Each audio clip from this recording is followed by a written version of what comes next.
Hello बच्चों, आज हम करेंगे force between two current carrying conductor. यहाँ हम दो पैरेलल वायर्स लेंगे स्ट्रेट। इसमें से करंट I1 जा रहा है, इसमें से I2 जा रहा है। अब ये जो इसका जो मैग्नेटिक फील्ड बनेगा वो इस पे फोर्स लगाएगा, इसका जो मैग्नेटिक फील्ड बनेगा वो इस पे फोर्स लगाएगा। अब हम इसका मैग्नेटिक फील्ड निकाल लेते हैं। ये करंट ऊपर जा रहा है जो I1 करंट है, और जो हमारी मैग्नेटिक फील्ड है वो इनसाइड जा रही है, inside the plane of the paper. तो इनसाइड के लिए हमने क्रॉस लगा दिया। अब इसके लिए देखते हैं, तो ये हम ले लेंगे, ये हो जाएगी B1। इसकी B1 I2 पे लगाएगी और इससे बनी हुई मैग्नेटिक फील्ड इस पे फोर्स लगाएगी। तो ये I2 गया, ये इधर घूमा और ये अपवर्ड्स आया। तो यहाँ पर जो है वो आउटसाइड लगेगी, ये हम इसको बोल देंगे B2। तो B2 ने I1 पे फोर्स लगानी है और B1 ने I2 पे फोर्स लगानी है। तो अब हम लगाएंगे right hand palm rule. Magnetic field अंदर जा रही है तो हम उंगलियां अंदर की साइड करेंगे। करंट ऊपर जा रहा है तो ऊपर करेंगे। जो हमारा पाम है वो इनसाइड आया, तो इनसाइड का मतलब जो हमारी फोर्स लगेगी वो इनसाइड मतलब कि यहाँ पर लगेगी। तो हमने इसको F2 मान लिया। अब राइट हैंड पाम रूल यहाँ पर लगाएंगे। करंट ऊपर जा रहा है, ठीक है, मैग्नेटिक फील्ड अंदर ही बाहर जा रही है। तो हमारा जो बाहर जा रही है ये देखो B2, और ये जो करंट है वो जो फोर्स है वो अंदर की साइड लगेगी। पाम हमारा अंदर की साइड आ रहा है, तो ये F1 हो गया। तो इसका मतलब जो सेम डायरेक्शन में करंट जा रहा है उसने अट्रैक्शन शो करी है। I1 भी इस साइड जाएगा और I2 भी इस साइड जाएगा। दोनों वायर्स एक साइड पे जाएंगी तो अट्रैक्शन करेंगी। तो अब इतना तो हमें पता लग गया कि यहाँ पर अट्रैक्शन हो रही है। उसके बाद कितनी फोर्स लगी है, B2 ने I1 पे कितनी लगाई है और B1 ने I2 पे कितनी लगाई है, वो हमने यहाँ पर निकालनी है। अब देखो,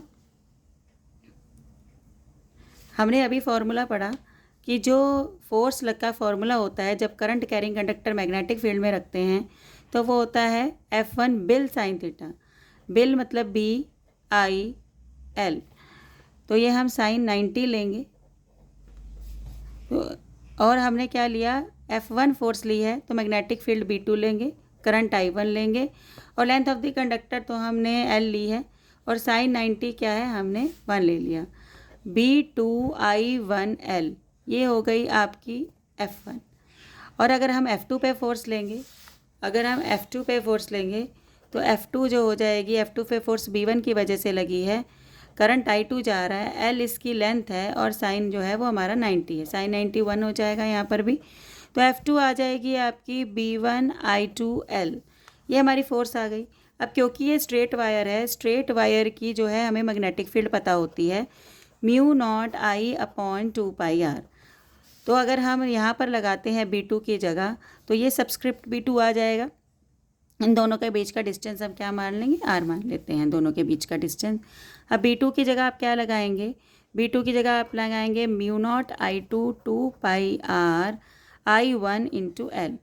और फोर्स पर यूनिट लेंथ अगर निकालनी है, μ0I1I2/2πr। ये हमारी हो गई फोर्स पर यूनिट लेंथ। इसमें अगर हम F2 B1 लगाएंगे, B1 की वैल्यू हो जाएगी μ0I1/2πr I2L। अब पर यूनिट लेंथ लेनी है अगर फोर्स पर यूनिट लेंथ, तो L नीचे ले जाएंगे, μ0I1I2/2πr। ये हमारी फोर्स पर यूनिट लेंथ है। दोनों पे F1 पे फर्स्ट वाली वायर पे इतनी फोर्स लगी और सेकंड वाली वायर पे इतनी फोर्स लगी, और दोनों ही फोर्सेस क्या हैं, बराबर हैं। दोनों ही फोर्सेस जो हैं वो बराबर हैं। एक बार यहाँ पर देख लेते हैं, दो वायर्स हैं, इसने इसकी मैग्नेटिक फील्ड लगाई है और इसने इस पे मैग्नेटिक फील्ड लगाई है। वन ने सेकंड पे लगाई है और सेकंड ने फर्स्ट पे लगाई है। तो पहले के ऊपर फोर्स कितनी होगी, BIL साइन थीटा। जो हमने फर्स्ट पे फोर्स सेकंड ने लगाई है तो B2 लिखेंगे। करंट I1 जा रहा है और लेंथ L है। हमें पता है स्ट्रेट वायर की मैग्नेटिक फील्ड कितनी होती है, μ0I2/2πr। I1 as it is उतारा, लेंथ एज इट इज़ उतारा। फोर्स पर यूनिट लेंथ मतलब फोर लेंथ ही ले जाओ नीचे, μ0I1I2/2πr। अब हमने सेकंड पे निकालनी है। F2 पे जो फोर्स लगेगी वो B1 की वजह से लगेगी, तो B1I2L।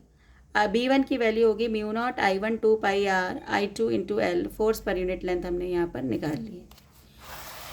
अगर हम यहाँ से 1 एम्पियर की डेफिनेशन आती है, अगर हम दोनों करंट 1 एम्पियर के लें और R जो है वो 1 मीटर का लें, तो हमारी जो फोर्स अपॉन लेंथ है वो 2 इंटू 10⁻⁻7 निकल के आएगी। आप सॉल्व करके देख सकते हैं। हम डेफिनेशन यहाँ से 1 एम्पियर की डिफाइन करेंगे।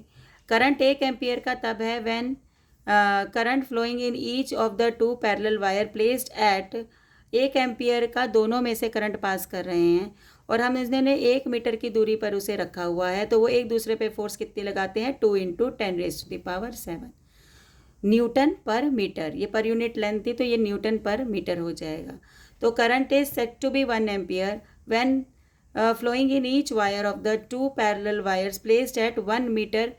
आपने उसे 1 मीटर की दूरी पर रखा है and they apply the force of 2 into 10⁻⁷ newton per metre.